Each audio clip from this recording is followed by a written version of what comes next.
Ternyata masih banyak banget yang sering gagal bikin kue yang satu ini nih. Padahal ini tuh bikinnya gampang banget. Untuk pemula ini sih salah satu kue wajib yang kalian harus cobain banget. Karena bikinnya tuh emang mudah, tapi harus ada tips dan trik yang kalian harus perhatikan. Ini ya, kalau kalian beli di toko kue, harganya tuh biasanya mahal. Oke, langsung aja kita siapin air mendidih karena kita mau lelehkan dulu 200 gram coklat batang bersama dengan 90 gram margarin dan 50 ml minyak. Ini tinggal ditim dan diaduk-aduk sampai benar-benar meleleh. Kalau udah kita sisihkan dulu, terus lanjut siapkan mangkuk, kemudian kita akan pecahkan 3 butir telur. Telurnya harus pakai yang suhu ruang ya teman-teman. Kalau kalian baking itu tidak boleh menggunakan telur yang dari dalam kulkas. Habis itu kita saring 180 gram gula halus karena biasanya tuh banyak yang bergerindil. Kalau nggak ada gula halus boleh banget pakai gula pasir yang di blender. Diaduk sampai gulanya benar-benar larut. Ini wajib diaduk sampai gulanya tuh larut. Cara ngeceknya kalian sedikit ambil adonannya. Kalau udah nggak berpasir itu artinya gulanya udah larut. Baru kemudian masukin di sisi yang udah kita lelehkan dalam keadaan masih hangat. Aduk rata terus tinggal tambahkan dengan tepung terigu, coklat bubuk dan vanili. Untuk takarannya aku udah tulis di video, kalian tinggal ikutin aja ya. Kemudian ini tinggal diaduk kembali sampai benar-benar kecampur rata. Boleh dibantu spatula seperti ini untuk memastikan semua bahan kecampur rata. Tekstur adonannya tuh memang berat kayak gini, jadi jangan kaget. Terus lanjut kita siapin loyang. Aku pakai loyang 20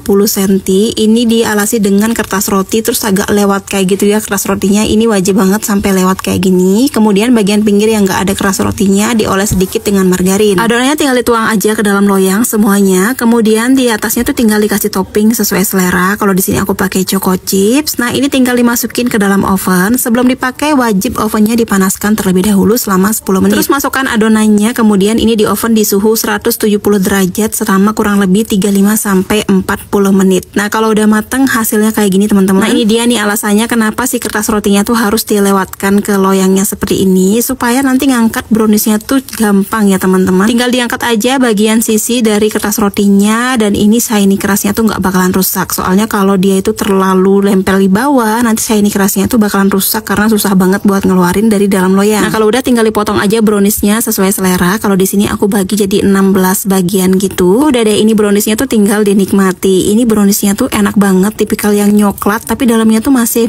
basah dan moist kayak gini loh teman-teman. Rasanya juga super nyoklat, bikinnya juga gampang. Yang penting kalian perhatikan step by step yang udah aku jelasin di video ya. Jadi yang pertama gulanya tuh harus benar-benar sampai larut ya. Makanya gunakan gula halus atau enggak gula pasir yang di blender sampai teksturnya tuh halus. Diaduk sampai larut. Cara ngetesnya tuh kalian ambil sedikit adonan. Kalau udah nggak berpasir itu artinya gulanya udah larut. Yang kedua di sisi dimasukkan dalam keadaan masih hangat. Sama yang terakhir ini boleh kalian lakukan boleh enggak. Itu adonannya sebelum di oven didiamkan dulu selama 10 menit. Nah, selama 10 menit kalian bisa sambil panasin oven. Udah deh jadi. Oh iya, sama telurnya juga jangan pakai telur dari dalam kulkas ya. Pokoknya pakai telur suhu ruang. Selamat mencoba teman-teman dan semoga kalian berhasil.